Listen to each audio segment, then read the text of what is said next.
ભાભરમાં ધોધમાર વરસાદથી ભાભર જળબંબાકાર. નગરપાલિકાની ટીમ મેદાને ઉતરી.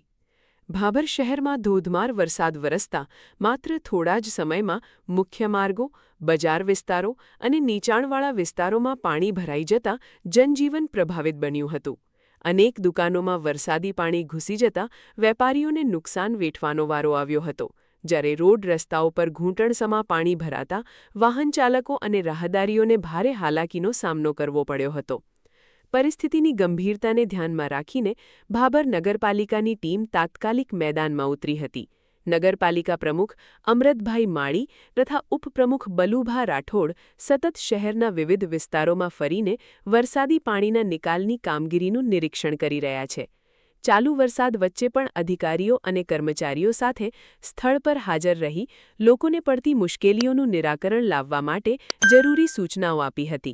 નગરપાલિકા દ્વારા ગટરો અને વરસાદી પાણીના નિકાલના માર્ગો ખુલ્લા કરવાની કામગીરી યુદ્ધના ધોરણે હાથ ધરવામાં આવી છે, જેથી પાણીનો વહેલો નિકાલ થઈ શકે અને શહેરની સામાન્ય સ્થિતિ ઝડપથી પુનઃસ્થાપિત થાય.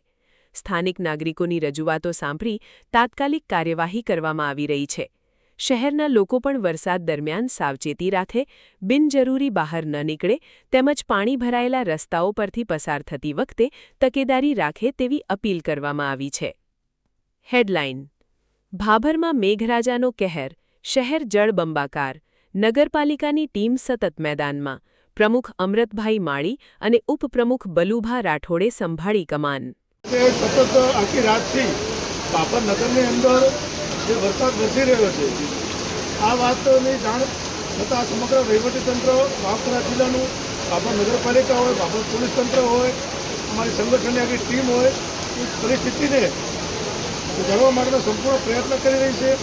ભાભરની અંદર જે જે નીચાણવાળા વિસ્તારોમાં પાણી ભરાયું છે, તો એ વિસ્તારના રહીશો માટે, રહેણાંક લોકો માટે ભાભર નગરપાલિકા ટાઉન હોલની અંદર રહેવાની, જમવાની પણ વ્યવસ્થા કરવામાં આવી છે.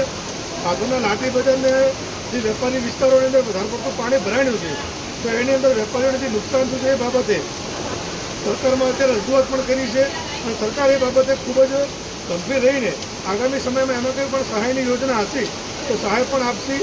પણ અત્યારે વધારે પડતો વરસાદ વરસી રહ્યો છે, એ જોતાં આપણે સૌ સાવચેતી રાખીએ. જ્યાં વધારે પડતા પાણી ભરાયેલા છે વિસ્તારમાં જવાનું ટાળીએ. લોકો અને બધાને મારી વિનંતી છે કે પોતે પોતાના જાનનું અને માલનું પોતે ધ્યાન રાખે. પરિસ્થિતિ આખું વહીવટીતંત્ર સાથે મળી અને પરિસ્થિતિને જે સ્થિતિ પર છે એમાં સુધારો લાવવા માટે સંપૂર્ણ પ્રયત્ન કરી રહી છે.